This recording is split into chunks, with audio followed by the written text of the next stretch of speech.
current rate of natural gas, which is the feedstock for downstream industries, is that good for the country? Nutrien has closed down their 5 operations, and the 2 reasons they gave was shortage and price.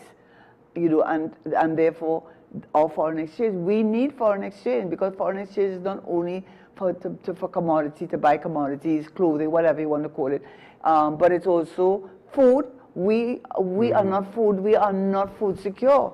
We are not always talk about food security. We are not food secure. Not only we are not food secure, manufacturing industry is being hit by removal of the electricity and water subsidy, which gave them a competitive advantage in terms of manufacturing. But the foreign exchange also, if you are going to insist that they pay more for the natural gas, which is their feedstock, added to electricity, added to water costs being increased, where is that going to take our foreign exchange position in Trinidad?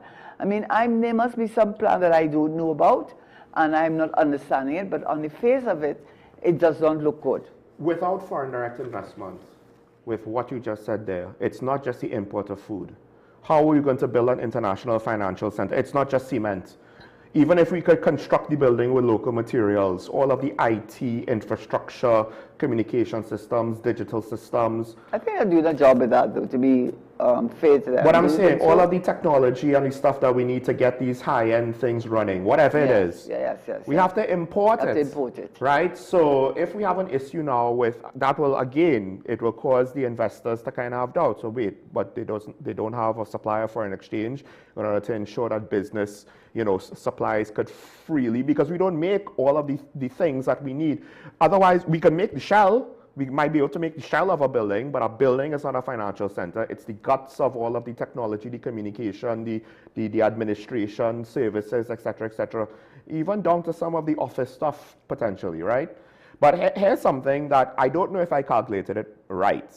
And by the way, I had enough time when Karen was speaking, right, to actually look up, research, and run numbers. Oh boy. Right?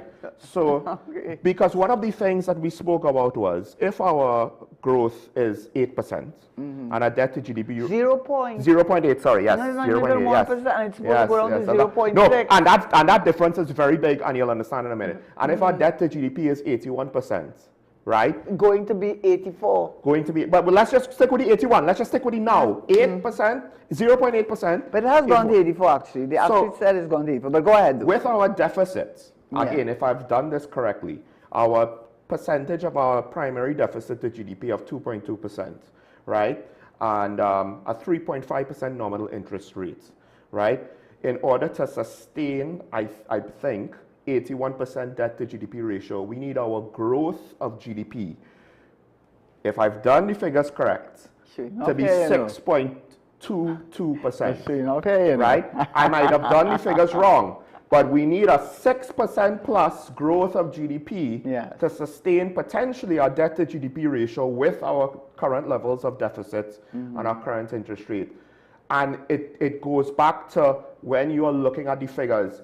Here's the thing, as someone that's been next to Karen the entire time, she's spoken about all these topics before. The difference between now and say 2 years ago is that the figures are lower, just across the board. The only thing is interest rate, not interest, inflation, and that's low. Why it seems good is because there's no money to drive prices up. Not only that, inflation deals with cost of living. It's the purchasing power of your dollar.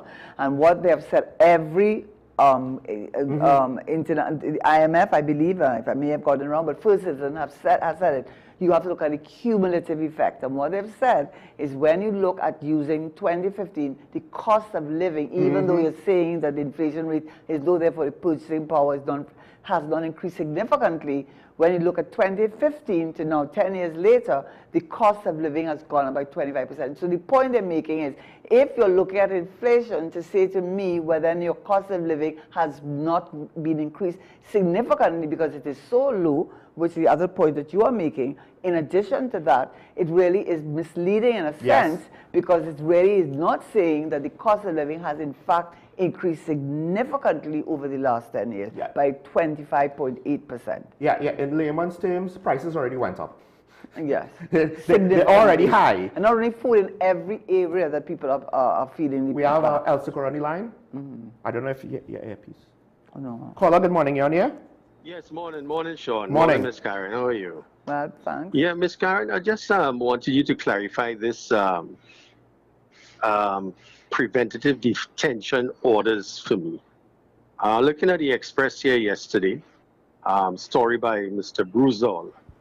42 preventative detention orders have been issued under the Emergency Powers Regulations 2026, targeting dozens of alleged gang leaders, shooters, enforcers, and logistical operatives linked to organized criminal groups operating across Trinidad. The PDOs were made public on Friday and were signed by the Minister of Homeland Security in accordance with paragraph 2 of the schedule to the Emergency Powers Regulations of 2026. Is this similar to the arrest? I mean, how long are these orders valid for?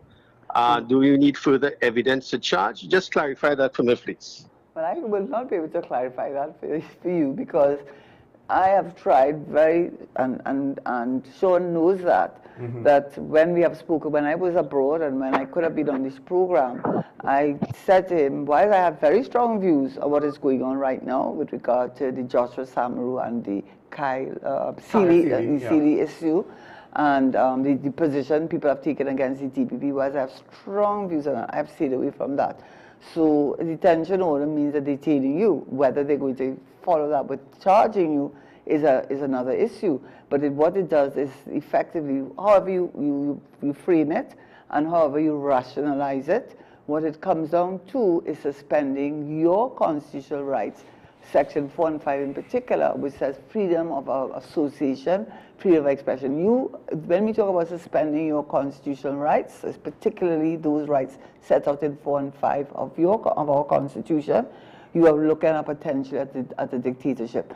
And traditionally, when one wants to do that, you have to rationalize it.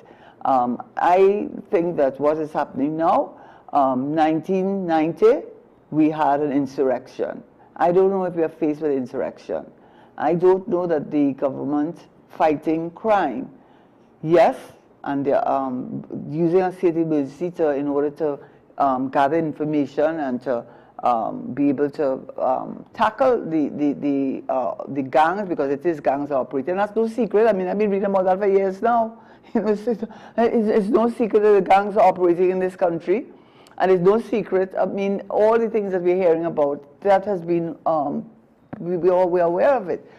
So that what I would say though, what has disappointed me, I have supported the government in terms of fighting crime, and fighting crime in a no-nonsense way. But however, in my respect for which I have tried to stay away from, and I would prefer to stay away from, because my role here is not so much to deal with issues of the criminal law, and the impact of that. My view on that is that using states of emergency as your crime-fighting tool is sending a bad message, to put it mildly, to potential foreign investors, and it is heading towards what people can reasonably say is a form of dictatorship. Because I do remember the Prime Minister when attending the conference of CARICOM conference in St. Kitts, spoke about Cuba, and spoke about how Cuba, they don't have these rights. You can say what you want in Trinidad, you can express yourself, do you want us to become another Cuba? But they have used the Sedition Act. You're talking about detention orders. They've also used the Sedition Act, which is not dealing just with gangs, but specifically dealing with persons who criticize the government, as far as I could see, and using that as saying that the national security is being threatened in very general terms, all of which, to answer your question very broadly, is that whether it's a detention order, whether it is new regulation and the state of emergency, whatever the means are, they all have an impact on your constitutional rights. And we have to be very mindful of that and very jealously guarded, because I do not think that they now want to get another state of emergency. Yes, I think. they are. You know, yes. and you know, well, extension. After the Zosa Denak, well, what Zosa, and this, I mean, in all respect to the Prime Minister, honestly, attacking the senators when the Zosa was on pass. what is the message you're sending in this country? So to answer your question, detention orders, I imagine it is a step, you're looking it up. No, I just want to say, the way how you said it makes it sound better than it was. She attacked the senators before they even voted. Yeah, but right, there we go. And that's, I don't want to go down that route too much, right?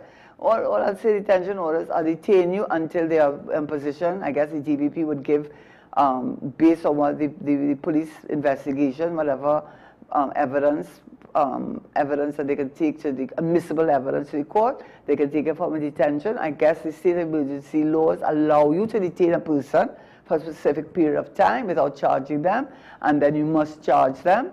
And I suppose that is the job of the DPP to determine whether it's sufficient evidence there to take it from a detaining you, which is something, which is a power which is exclusive to a state of emergency, to detain you, and then take it from that level to a charge, which I don't think, and I don't know if they've reached that point, but you understand where we are going in Trinidad with that, though. Yeah, you could observe how it's been reported and how the government and the police speaks about it, that the PDOs will last as long as the state of emergency lasts. Right. That's one of the reasons, allegedly, why the government wanted, or why the government was trying to fast track the social legislation and didn't want to bog down debate with independent senator amendments. They wanted it passed because the SOE was coming to an end.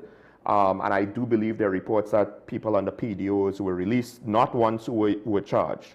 So some are charged when the threshold of evidence for PDO seems to be much lower than charges. Some are charged, some have not been charged. Yeah, and I think what it would be, the state of emergency allows you to detain a person where otherwise, if you did not have a state of emergency, you could not do that. Yes, exactly. Right?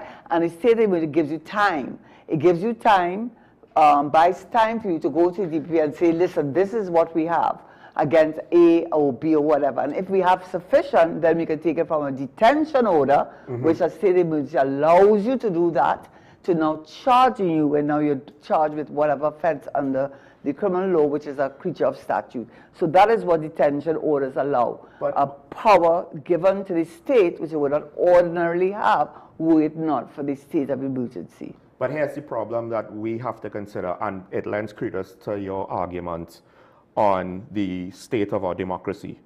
One could argue a state of emergency was meant to be implemented, be extended, and then for further extensions, you need a larger majority in Parliament. What we got was, it was ended, social legislation didn't pass, and then a month later, new state of emergency that reset the requirement, and I would argue is against the spirit of the intention. Absolutely. Right? So, to what extent now? And that's a very good point, you know, Sean, because what you're really doing there is, because if you want to have a state emergency continued, you have to get a special majority from the Parliament, because you're taking away people's rights. You effectively tell me I can't speak out, and they'll bring this additional act for me, that lady. Because how come, what is to prevent the government, the next go around, they'll just wait a day. Oh, well, the state of emergency ends. And then a day later, okay, new state of emergency. Yes. And then for which you do not need a special majority. How are you running a country like that?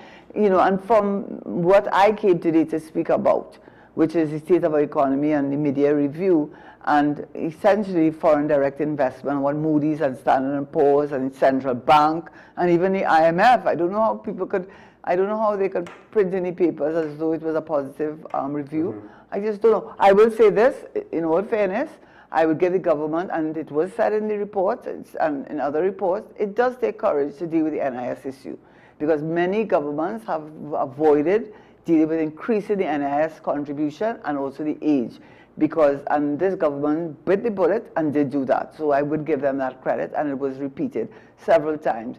Also, with regard to the investment in Trinidad, they have mentioned that the foreign exchange position, this was the other argument, and Minister Tanku took this up. He said that the negative outlook that Moody's gave to Trinidad, he felt it was unfair because it did not take into account the financial buffer that the HSF did provide Trinidad with. And if you added up that US dollars into the foreign exchange reserves, then the figure, and IMF did do this actually, the IMF actually did say that if you add the HSF funds, you are not looking at a foreign exchange reserve of 5.7, but in the vicinity of 10 billion. So they did do the addition, and they did. No, they didn't say that you should use it, you know, but they did acknowledge that. And the special drawing rights, which Minister Tanku also mentioned, and he said that, and also he said that they didn't give the country enough time to implement a lot of the policies and see how the policies would have turned out in terms of foreign exchange reserve. So I want to say Minister Tanku did say that. IMF did recognize that, and it has, but they did not adjust the foreign exchange reserves. They did say if you did put in the HSF funds, which how can you put it in? But the thing is, don't these rating agencies give a report every year? They can't wait for your policies to come into play however many months or years down the line. What are they going to do? They just wait and not give us a rating this year? Because it's annual, not so. Yeah, but remember, Minister, I mean, I was in government myself. So remember when the minister talks, he's not talking just, he's not talking to the IMF. He's talking to the FDI. He's talking to the potential foreign investors who they are discussing potential investment in Trinidad. So they are already trying to answer in a public way the criticism of what the IMF is saying is that the IMF is saying that in assessing what the foreign exchange reserve position was, it was unfair to Trinidad and Tobago. Now the HSF is essentially surplus oil and gas money, correct? Right. And the reason why I bring that up is given the situation with NGC, which from what I understand, correct me if I'm wrong, you know, some of the revenues and stuff will come in part due to the operations or the deals that NGC has, whether being a gas supplier or taxing on the various industries or what have you. So given what's going on with NGC, the situation with the HSF, which we've kind of seen shrinking year after year because money's been taken out and the managers try to keep the fund growing with good investments, but you know, you could once one unlucky year and then that goes kaput, right? I could see where the situation or the minister's position is somewhat undermined by that. Well, one credit rating agency basically saying, y'all are playing too many games, we can't give a rating on the NGC anymore, right? Because of how the whole thing is tied together. But the HSF, and that's under the former administration, expanded the conditions under which monies could be withdrawn from the fund.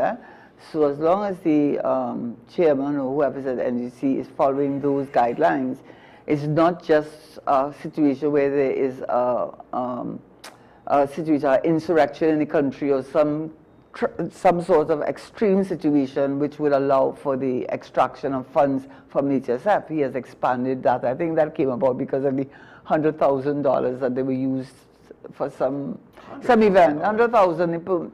Yeah, anyway, let me not get sidetracked with that. Well, I mean, I know that the previous government was using the HSF to try to counter the situation with COVID. No, but not only that, there was some event for the judiciary where the minister. Anyway, yeah. Okay, but the point about it is, coming back to the point, the HSF, the Act was amended by the former government, former minister, to increase the circumstances in which you could withdraw money from the HSF beyond what was currently positioned. So that if the NGC, I haven't looked at it, but if it is that they're doing it in accordance with the Act and interpreting the Act in a particular way, then whatever he has withdrawn, that is NGC has withdrawn, may be in keeping with what the Act requires. I'm just talking about how the fund will grow naturally. And I don't think there's reason to assume it's going to grow naturally. We had that 1 year of surplus. I'm not even sure if the money went into the. I think one of the independent office holders, I think, complained that the money that was supposed to go into the HSF with the surplus here from the Ukraine war initially, it was either slow to go in or something like that. But my point is the HSF, I don't think there's any forecasting to say it's going to be growing, and that growth could help offset some of the economic challenges. What you can look at is what's happening with the United States, because most of the investment that we make is going to be in the United States, stocks and shares. Yes. And they have a formula that they use, and it's set out in the legislation. And then there's a report every year as to how the monies are expended. So the HSF is basically a very safe, a safe vehicle, investment vehicle. And essentially, if you want to know whether it's going to do well or not, you look at what's happening in the United States, because essentially most of the investment is in the United States economy. That's where that investment is. I think it's only a matter of time before this current government might feel compelled to withdraw money from the HSF to try to meet some of their budget shortfalls. Like the former government. Like the former government. And who did it over and over and over again. And again, 0.8% GDP growth when we potentially, if my math is right, need 6% to maintain our debt to GDP ratio. So I knew that there was disparity, and the calculations could be wrong, but generally speaking, 0.8%, I don't expect that to be able to maintain an 81% debt to GDP ratio, much less a 0.7% to maintain an 84% debt to GDP ratio. And if we can't get that debt to GDP ratio down, potentially it's going to continue growing. And if our economy continues to slow down, the growth is going to reduce. Yes, I must say, and also too, I should add that in the same report from the central bank, they were looking at the global, what was happening globally, and essentially they're saying the growth is going to be in the vicinity about 3%. This is globally. Yeah, globally, you know, that is what they anticipate the growth. So, I mean, but 0.8% is nowhere near to 3%. Yeah. So that does make it even, and we talk about a global comparison. And as I said, it's not only 0.8%, but it's anticipated it's going to go even lower, decline even further. Again, that's not a good picture for Trinidad and Tobago. So between American foreign policy and trade policy, Europe apparently is now looking at its trade deals with China and looking similar to America, saying, hey, the one-sidedness is maybe too much. Of course, there's upheaval with various conflicts around the world and the supply of oil and gas. Narco trafficking has reached Europe with Latin American cartel drug lords in Europe and operating in Europe. So there's a lot of economic shocks from various areas, right, affecting the world. And we are worse off in regards to our position to deal with further external shocks than before. And that's one of the points they have made, actually. I think it was Moody's is one of the rating agency. When they were making recommendations, they would talk about fiscal sustainability. And what they were saying is that to what extent can your government sustain its debt obligations, its allocation of funding for various ministries, and not have to rely on oil revenues.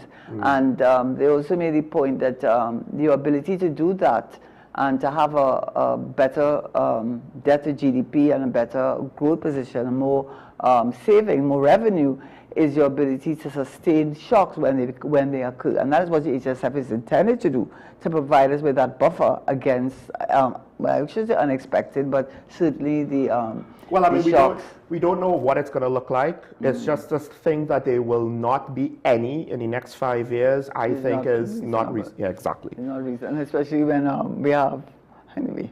Because we've already had unexpected issues. I mean, there could be another war somewhere. We don't know, right? That could affect our trade partners. We don't know. Yeah. So, coming down to the end, let's take the comment. Let's take the comment. No, well, because we you know, I couldn't put it. Yes, yes. Please allow your guest Karen to speak. I know it's your program for respect, how the value of you having a subject matter expert as your guest, but you doing 80% of the talking. Did I do 80% of the talking? I didn't realize I was doing 80% of the talking. When I was, you know, running figures and looking up, you know, what rate was required to plug into what to get, I didn't realize I was talking at the same time, right? And more importantly, so first of all, I'm pretty certain Karen was doing much more talking than me, right? I mean, if I'm wrong, feel free to provide evidence contrary to the fact. I'm more than happy to take evidence, but I'm fairly certain by my rough estimation of me being silent more often than not, Karen's doing more talking than me. But more importantly, literally, I mentioned this to you yesterday, so you said you were going to speak about it today, which I forgot. Karen brought it up, that she wants me to interject, and please feel free to let me know if I interjected and spoke over you 80% of the time. We didn't, and to be fair, no, I don't know if the listener tuned in after I said what I did say, but just to let you know behind the scenes, I do not ever come on this show unless I speak to Sean. I don't ever do it. I call Sean up. We speak before I come on the show. And why I do that, one, I want to bounce things off of Sean. I want to hear what Sean has to say on an issue. And I also want Sean's help. Because carrying all this data is a lot of data. If you are standing up in a class and you have a, what do you call those things? A presentation with a projector. Right, it will jog your memory. Right, but when you have all of this data, at least that is my experience as a lecturer also, when you have all of this data and you're trying to present it within a limited period and hopefully in a structured, logical way, it is difficult. And in order to do that, to you, the listener, I depend on Sean. And I have asked Sean time and time again, and I asked him yesterday specifically because it was so much data I was getting from IMF, the Central Bank Monetary Policy Report, the Moody's report, the NGC. There was so much data that I was pulling. I said to him, I said, Sean, when I come on your program, I want you to interject because I want you to keep me on track. So Sean is definitely doing what I have asked him to do. I'm sorry you feel offended by it. It's not intended to offend anybody. He's not doing it without me asking him. And if I felt that he was doing that, I am certain I would have told him. I would have told him that I don't appreciate it. That is not the case. He helps me, and he did not initiate this. I asked him. He didn't say to me, Karen, do you need help? No. I said to him, listen, if I'm coming on the show, that topic I'm going to be speaking about, it's a lot of data, you know, and people are listening to what I'm saying, and they're going to check it. Just like how I checked it, they're going to check it too. Could you help me out by just every now and again interject so you keep me online? So yeah. I hope that answers the question. Yeah, quick. One of the things is sometimes Karen might not phrase it what she intends, or it might, how she words it in the moment might not be. I know she intends something different because we've spoken about it before. So sometimes I'm trying to reframe it either because I think she herself just maybe might have said given the wrong name or said the wrong thing. And I don't want people to be like, oh my gosh, look at what you said. It's like, no, she didn't mean to say the wrong name, right? She didn't mean to make it, it's a minor mistake. It's not a major mistake. It's not a Freudian slip. Also, sometimes I might reframe things just so that people hear it in a different way. It might be easier to understand. But also, and this applies to all of my guests, there's a clock. And while I try to give guests freedom, I also have two guys that are going to be very mad with me, especially right now because we're over time. And we have a caller waiting on the line, and I do have to try to manage the guests as well with all of that. So how will we explain it? So that is what it is. Sanfan on the line, and then we have to close the show because we're over time. Sanfan, good morning. Morning, Sean. Welcome back, Karen. Well, thank you. Morning. Yeah, you know, you take that and you take that comment on each and as usual, Sean. But the problem is that when you don't have a regular co-host on your program, some people may tend to think that is the issue, that you're hogging the show. But you don't have a co-host like when you and Keaton used to be there and there was back and forth. However, that's aside. But according to Karen, is this issue with our borrowing. The problem that I am having with our borrowing is that I don't have a problem with the borrowing if the borrowing was going to go into development. It seems as if most of our borrowing is going into transfers and subsidies, just recurrent expenditure, and that is the dangerous thing about the borrowing because it is not spurring on economic activity. If you read that central bank report, it says there are a lot of stuff that the central bank report does not say, and I have a problem with the central bank because the central bank is not they're looking at formality and they are not getting into the informal part of the economy. What is happening is, for instance, when you look at the treasury bills, the treasury bill interest rate is down. Less people are invested in treasury bills. What is happening is a lot of people with money in the country are doing things outside of the normal income. People with money are now financed. For instance, car dealers, roll off car dealers. They're now financing their own business. They're not going to the banks. The customers got to go to the banks. There are people selling lots of land in the country who are developers who are financing their own construction. They are financing apart from the construction, some of them are financing land sales. They're financing their own land sales. They're telling you pay down this and pay X amount. They have an office set up. So those are things that are moving away from the formal process in the economy, and the central bank is not capturing these things, which I think they need to do a lot more, put more people in the field to have an understanding of what's happening inside the economy. I'll just say that for now. You all have a good day. Thanks. Thank you, caller. Yeah, I would just say maybe I have a different take on it because, I mean, the central bank governor is an... with the report? Yes, the report. You know, he is employed by the government, and so he'll be hard-pressed to provide a negative outlook or picture of what the government is doing. But what he has said and what he hasn't said, he's been pretty straightforward, I thought, and you read that together with other reports, and then what he hasn't said, then you can supplement what he has not said with what other sources of information. But one of the recommendations has been from Moody's as well as Standard & Poor's to change the outlook from negative to a stable is to see far more non-oil. I don't want to use, just don't want to use the word diversification, but that is the best I can do, and that you're really not seeing this government doing anything in that regard. What they've done is tax people and tax them as a means of revenue generation. That has not inspired confidence. The repo rate has remained low. That also has not inspired confidence. The liquidity in the market has been tight. There's so many things that this government is battling with, some of which they have caused on their own self.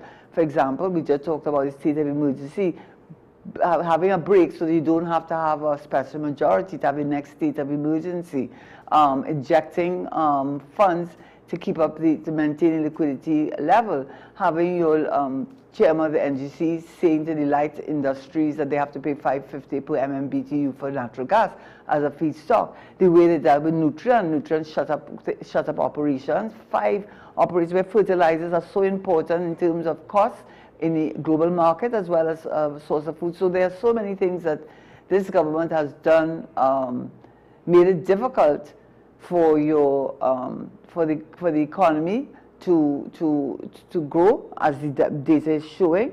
And I don't think if you look at the data and you look at the figures, I think you get the answer yourself. And the central bank governor, I think, in all fairness to him, I would just say this is my view. When I went and looked up the report, I was surprised that he was, in my opinion, maybe being a former minister, I may look at it a particular way, what is not said as to what is said, and I found that he was basically saying that where we are with the light industries, where we are with consumers, where we are with the business community, where we are even with real estate, because of the higher interest rates, he has painted a very bleak picture of this economy.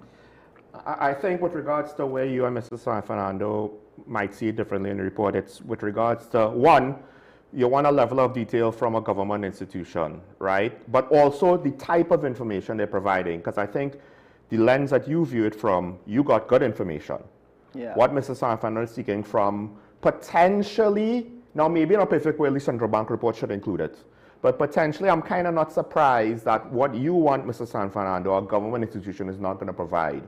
And I think the truth is probably somewhere in the middle, that you were pleasantly surprised at the level of information that was available, despite the fact that it wasn't positive. It wasn't necessarily positive. That's what I found right? good about it, actually. And I do wonder if, and perhaps that could be a failing of the systems of the institution. But let me just tell you this, if I was a foreign investor and I read that report, I would think 2-3 times before before investing in this country. I think our own. That is what I took out of that report. And if a central bank governor can say what he said, not Moody's, not Standard & Poor's, if he can say what he said and be so, in my view, be so transparent in what he said as much as he could be, I would think twice about making an investment in this country. Mr. San Fernando said it, and I think this is the case.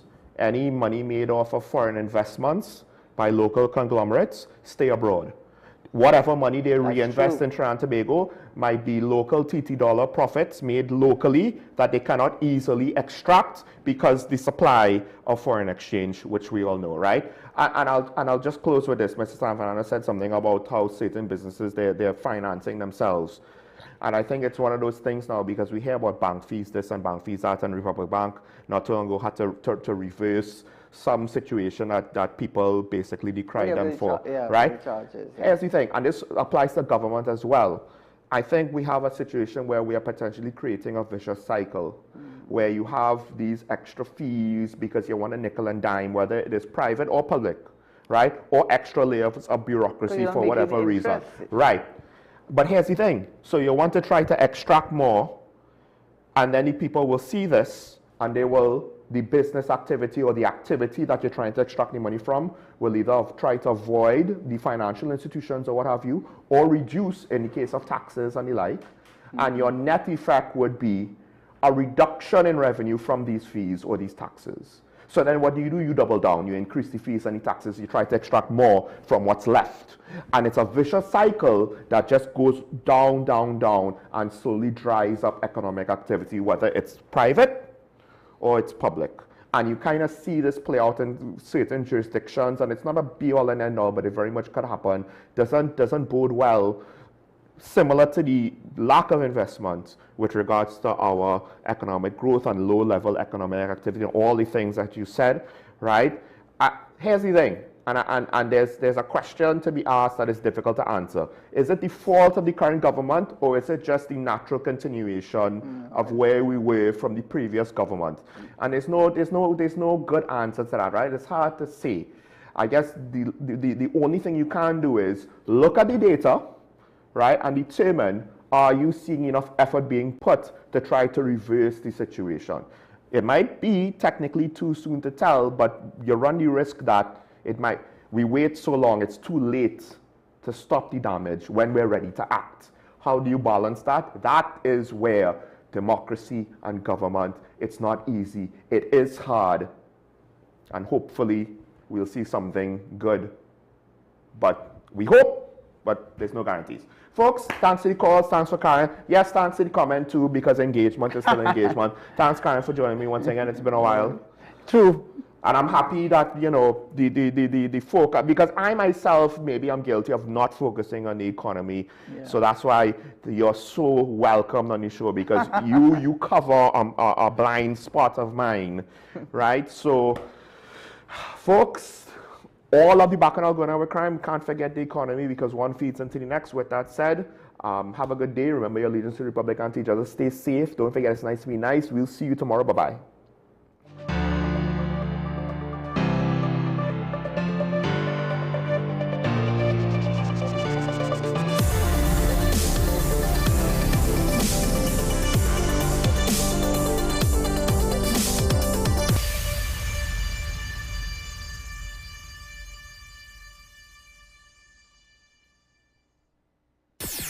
WESN.